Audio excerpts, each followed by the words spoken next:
Ya, Assalamualaikum warahmatullahi wabarakatuh. Nama saya Nova Indra, kelas 12.5, nomor absen 12. Nah, jadi di sini saya akan menjelaskan tentang salah satu gaya dalam olahraga renang, yaitu gaya kupu-kupu.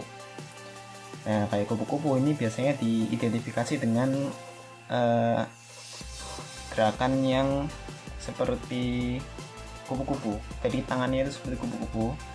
Lalu biasanya juga ada beberapa orang yang menyebut gaya lumba-lumba karena gerakan tubuhnya seperti lumba-lumba.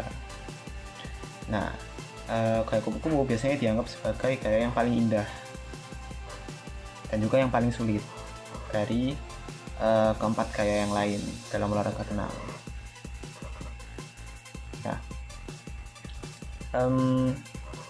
mari kita bahas dari posisi tubuh terlebih dahulu.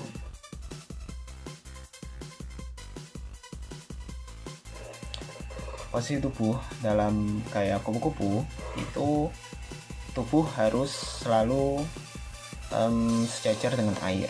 Jadi selurus mungkin dengan air dan harus terletak tinggi di dekat dengan permukaan. Dekat dengan permukaan agar mudah untuk mengambil nafasnya.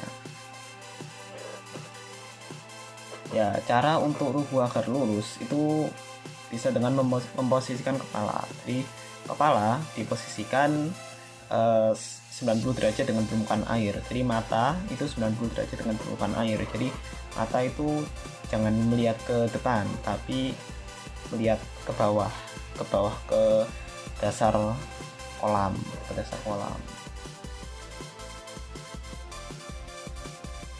Nah, untuk yang selanjutnya ada gerakan kaki. Nah, gerakan kaki pada gaya kupu-kupu itu sebenarnya hampir sama dengan gerakan kaki pada gaya bebas. Bedanya dilakukan bersamaan, kaki kanan dan kiri. Kaki kanan dan kiri bukan menempuh air bergantian, tapi bersamaan.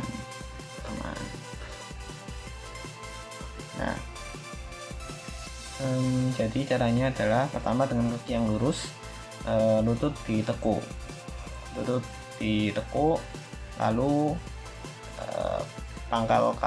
lalu telapak kaki menepuk air.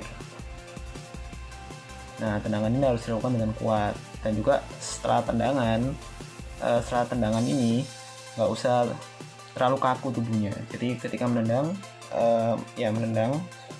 itu nanti kan karena dilakukan kaki kanan dan kiri bersamaan, maka akan ada sedikit goncangan di tubuh. Nah, itu sebenarnya nggak apa-apa, jadi biarkan aja mengalir. Jadi memang bergelombang, gerakan kayak kupu-kupu itu memang bergelombang. Nah, gelombangnya itu dimulai dari gerakan kaki itu tadi.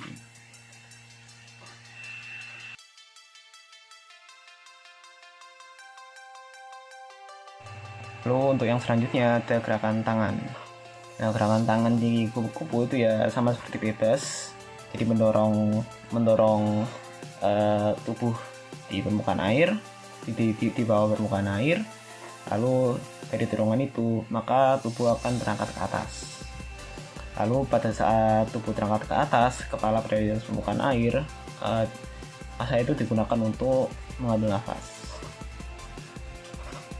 Nah, tidak seperti bebas, gerakan tangan ini dilakukan bersamaan kanan dan kiri. Nah, biasanya kalau tidak dilakukan dengan benar, maka tangan itu akan terasa berat mendorong. Nah, maka digunakan momentum dari gerakan kaki. Karena gerakan kaki yang menepuk tadi itu kan membuat tubuh menjadi bergelombang. Nah, berarti akan ada masa di mana tubuh bagian atas itu condong ke atas. Nah, masa itu digunakan untuk membantu tangan dalam mendorong air, sehingga tubuh bagian atas itu lebih mudah untuk terangkat ke atas.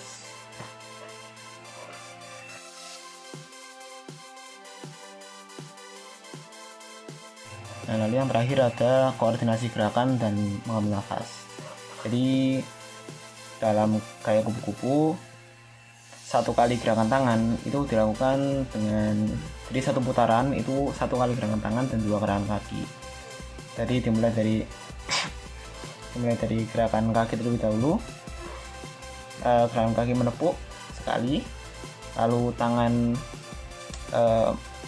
bergerak mendorong air. Ketika tangan berada di atas, itu mengambil nafas, dan juga ada gerakan kaki lagi.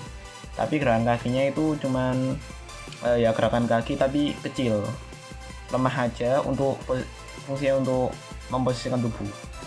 Jadi dan gerakan kakinya pun itu tidak sampai ke permukaan, berada di dalam permukaan.